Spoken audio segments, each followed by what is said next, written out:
বাইয়েন্ডি ও দেখোকা কত বড় একজন নবী হযরত ইউনূস আলাইহিস সালাম। উনার রোজাটা দেখোকা চাই কিরকম দেখতে লাগে। একবারে নিরিবিলির বাইয়েন, কোনো মানুষের জাম জট নাই। দেখোকা একবারে নিরিবিলি।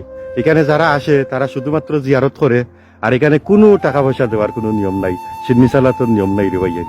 তো সাথে তা করে বাইয়েন। এখন আমি ভিতরে গিয়ে প্রবেশ করি, আর সবাই আমিন লিখবেন রে বাইয়েন, শুকরিয়া আদায় করবেন আল্লাহ পাক রব্বুল আলামিনের কাছে। এত বড় একজন নবীর রোজা আজকে দেখরা, সুবহানাল্লাহ। আসসালামু আলাইকুম ইয়াহলাল কুবুর। বিসমিল্লাহির রহমানির রহিম। ও দেখতে পাররা হযরত ইউনূস আলাইহিস সালাম এখানে চির নিদ্রায় শুয়ে আছেন।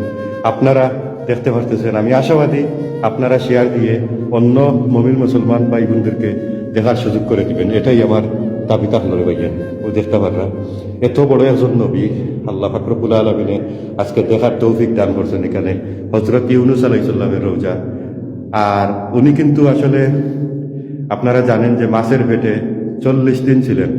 আলহামদুলিল্লাহ, মাশাআল্লাহ, আল্লাহ পাক রব্বুল আলামিনের হুকুমে উনি কিন্তু জিন্দা ছিলেন। আর উনি জিন্দা কেন থাকবেন না? উনি একজন নবী।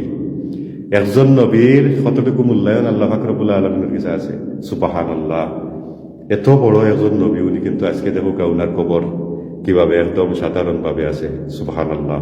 আল্লাহ পাক রব্বুল আলামিনের কাছে লক্ষ কোটি শুকরিয়া জানাই, এত বড় একজন নবীর কবরটা আমরা দেখার সুযোগ করিয়া দিয়েছেন। আমিন আমিন।